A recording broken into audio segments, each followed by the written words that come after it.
In this video, I want to talk to you briefly about pre-algebra as we address it in America and what you can do to help your student to flourish in mathematics through the pre-algebra sequence and then beyond. So let me quickly explain what I mean by pre-algebra. In the standard American math curriculum that you look at, whether you have a student in 4th grade, 5th grade, 6th grade, 7th grade, those 4 years, it seems like we focus on certain aspects of the topics that I have right behind me. Whole numbers, integers, fractions, decimals, percents.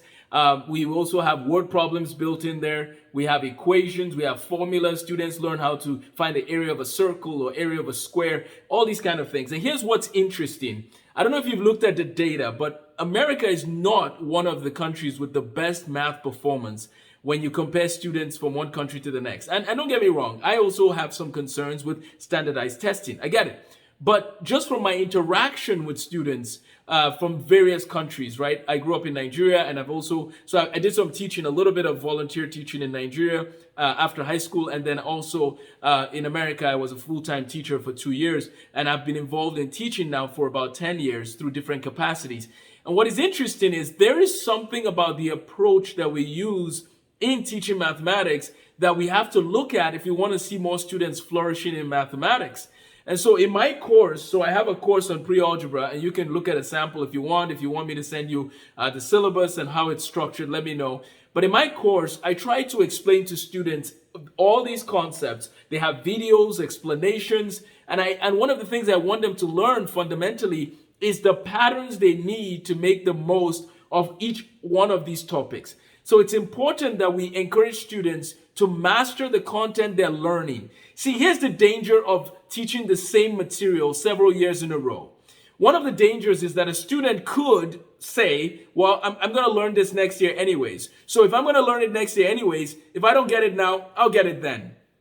See, that's dangerous because some students get promoted. They move to the next grade level, but they don't master those concepts.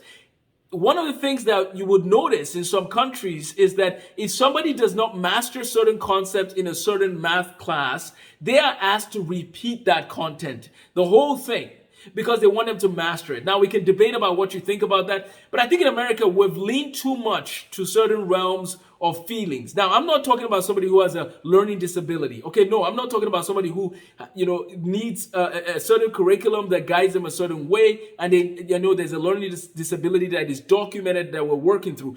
I'm talking about a student that simply decides that they don't want to put in the effort. That's what I'm referring to when I talk about students who are not giving their best from year to year. So if you have a student who says to you, right, I don't like math, I don't care about math, I'm not going to put in the effort. We need to work on changing some mindset there and then teaching them the importance of hard work and other things that we need to deal with. We need to zoom in on what we need to help that student flourish. Because if we don't do that, we are doing a disservice to the student by moving them from one grade level to the next.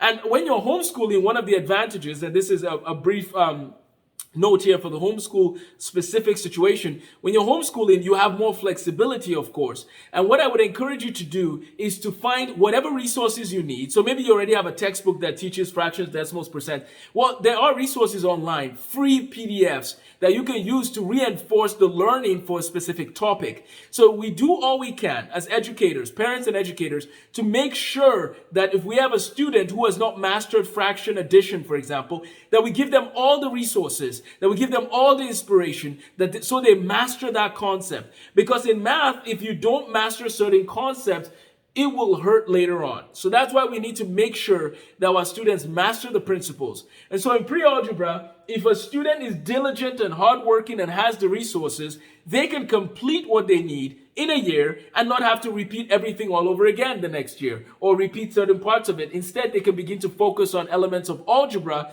which is what I would recommend, because now they can spend more time with elements of algebra while figuring out what they want to do with their lives, and therefore they are not repeating content over and over again, and in many cases wasting time. So I hope this video helps to explain why I believe that we have some problems in our math education system when it comes to pre-algebra, because we're repeating a lot of concepts, but students are not mastering those concepts. Therefore, they are being promoted to the next grade level, and we're having the same problem over and over again. And some of them end up going into high school and saying that they hate math. Well, we have to work on changing attitudes. We have to provide resources for mastery, and we need to walk along the way with the students and encourage them to flourish and give their best, especially in any field. But now in this video specifically, I was talking about pre-algebra. If you would like to, again, go through my pre-algebra course, please let me know. I have that available for parents to purchase. The course comes with videos for every concept in pre-algebra, and you can request more videos if you want videos on any concept or any extra videos. And then also the course comes with regular meetings, group meetings with students who are all in the same class, where we discuss any challenges or anything going on that they want to discuss. Give students a chance to also do some peer instruction, where they talk to one another about what they're learning, how it's going, what approach they're using to master the concepts they're working on. I hope this was helpful, and please let me know if you have any questions. I'll be making more videos about different aspects of math education and how to help students become very good at mathematics. Thank you for your time. I look forward to seeing you in the next video. And please, if you haven't subscribed already, feel free to subscribe. Share this video with others who are, homeschooling or who have students who are doing online math, whatever the case, or students who are in a traditional school, because I believe that this will help them to begin to think of how to flourish in their math endeavors. Have a great day.